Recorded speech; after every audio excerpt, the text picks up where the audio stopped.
In this video, we're going to be taking a look at the Gigabyte GT 640.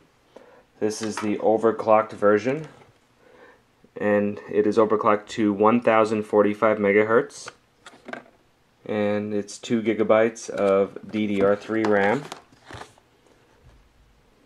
Looks like that's some gold-plated support on the HDMI, and some other stuff there. Directx 11, 128-bit.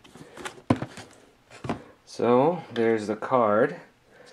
It's a dual slot card, obviously, and then this gigantic fan on here. Just this. The heatsink is rather large as well too. It does extend past the PCB a little bit, and it's got this little wing in the back.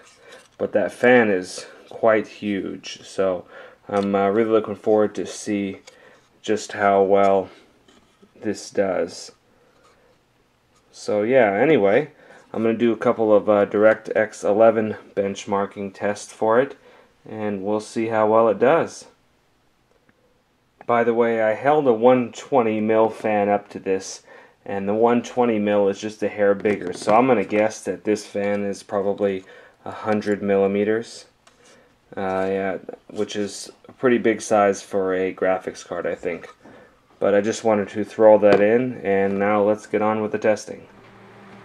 Okay, so now I've got the Gigabyte GT 640 on the test bench, and it is a x58 system with an i7-920 at 2.66 gigahertz with 12 gigabytes of RAM, running Windows 7 Professional 64-bit. Or excuse me, Windows Home Premium 64-bit, and we're benchmarking it on 3D Mark 11 right now. So we're going to let it run its benchmark, and we'll check out how well it does performance-wise, and we'll check out the maximum temperature it achieves as well. I'll be back. Okay, so here's the results. We got a P1701 with a graphics score of 1524. So that overclock to 1045 really makes a bit of a difference, or factory overclock I should say, of 1045. So that made a heck of a difference, and with that big ass fan on it, it barely broke a sweat at 38 degrees, 15 degrees above ambient temperature. So this thing got a workout, and it didn't even get a workout. I didn't think the fan ever increased in speed, and according to Afterburner it did not.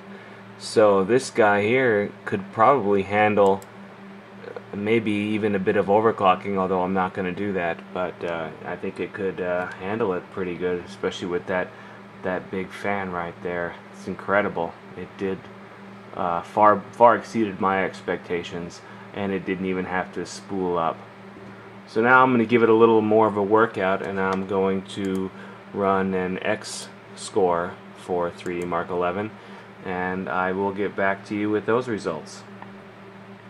Alright, so there's the results of the X score, and we actually got 2 degrees warmer, so we ended up with a 17-degree delta, which I think is still pretty good. Didn't even move the fan speed the whole time. Okay, so we got an X score of 665 with a graphics score of 594. So that about wraps up the DirectX 11 benchmarking for this card. Not a real performer, but I mean, really in a GT series, you know, gaming is probably not a priority on this particular card. It might be time to move up to the GTX series if you want to do some gaming. Anyway, that wraps it up, and as always, thank you for watching.